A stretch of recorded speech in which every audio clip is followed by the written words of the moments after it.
نحمده ونصلي على رسوله الكريم اما بعد فاعوذ بالله من الشيطان الرجيم بسم الله الرحمن الرحيم فاسألوا أهل الذكر إن كنتم لا تعلمون آمنت بالله صدق الله العظيم۔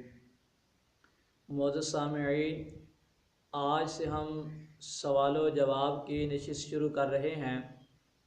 اس کے اندر ناظرین کی طرف سے جو سوالات پیش کیے جائیں گے ان کا انشاءاللہ العزیز شریعت کی روشنی کے اندر جوابات دیے جائیں گے۔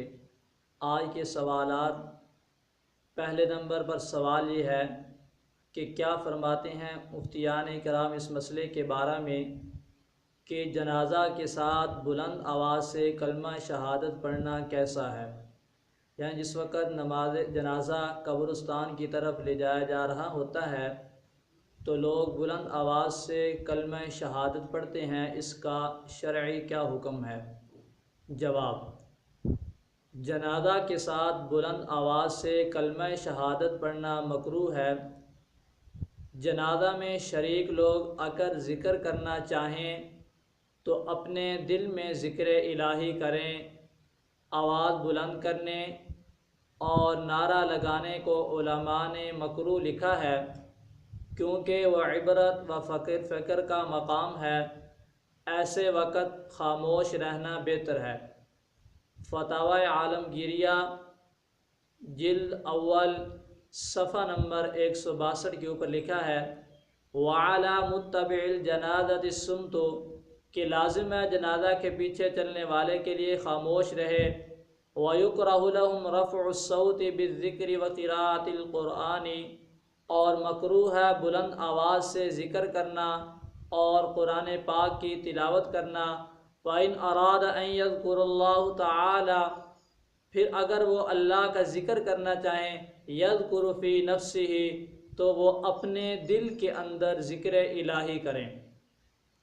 بدائع الصنائع کے اندر لکھا ہے وَيُكْرَهُ رَفْعُ الصَّوْتِ بلند ہے، مکروہ ہے بلند آواز سے ذکر کرنا۔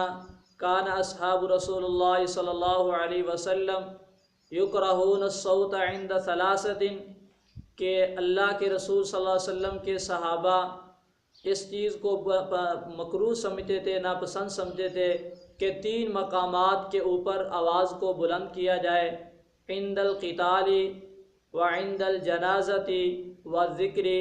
تو ان میں سے 3 مقامات کے اندر جو ہمارا مسئلہ کے اندر جس کا ذکر ہے وہ ہے جنازہ، کہ جنازہ کے ساتھ جاتے ہوئے صحابہ اکرام جو تھے وہ کلمہ شہادت اور اسی طرح ذکر کو بلند آواز سے پڑھنے کو مکروہ سمجھتے تھے۔ تو لہذا ان حوالہ جات کی روشنی کے اندر ہمیں یہ معلوم ہوا کہ جنازہ کے ساتھ چلتے ہوئے بلند آواز سے کلمہ شہادت پڑھنا یا کوئی دیگر ذکر و اذکار کرنا یہ مکروہ ہے۔ اس لیے عوام الناس کو اس سے اجتناب کرنا چاہیے۔ دعا ہے اللہ رب العزت ہمیں اس پر صحیح معنی میں عمل کرنے کی توفیق عطا فرمائے۔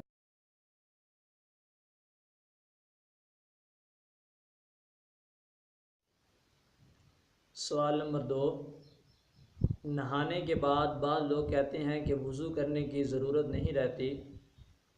قرآن و حدیث کی روشنی میں جواب دیں کہ آیا نہانے کے بعد وضو کے نہ کرنے کا طریقہ درست ہے یا نہیں؟ جواب: وضو نام ہے 3 اعضاء کے دھونے کا اور سر کے مسح کرنے کا، یعنی ہاتھ، منہ اور پاؤں کا دھونا اور سر کے مسح کرنے کا۔ جب آدمی نے غسل کر لیا تو اس کے ضمن میں وضو بھی ہو گیا، لیکن اگر کسی نے غسل سے پہلے وضو نہیں کیا تب بھی غسل ہو جائے گا اور غسل کے ضمن میں وضو بھی ہو جائے گا۔ مسح کا معنی ہے کہ تر ہاتھ سر پر پھیرنے کے۔ تو جب انسان غسل کرتا ہے تو انسان سر پر پانی ڈال کر مل لیتا ہے، تو یہ مسح سے بڑھ کر غسل ہو گیا۔ جب مسح سے بڑھ کر غسل ہو گیا تو اس کے اندر جو 3 اعضاء کے دھونے کا ذکر تھا ان کو بھی فرض ادا ہو گیا، اور سر کے مسح کرنے کا، تو لہٰذا جب انسان نے غسل کر لیا تو اس سے انسان کا وضو بھی ہو گیا، اب دوبارہ وضو کرنے کی ضرورت نہیں رہتی۔ سیدنا عائشہ صدیقہ رضی اللہ تعالی عنہ فرماتی ہیں کہ ان النبی صلی اللہ علیہ وسلم کان لا یتوضأ بعد الغسل، کہ آپ صلی اللہ علیہ وسلم غسل کے بعد وضو نہیں فرماتے تھے۔ جامع الترمذی جلد اول صفحہ نمبر 16 کے اوپر یہ روایت موجود ہے۔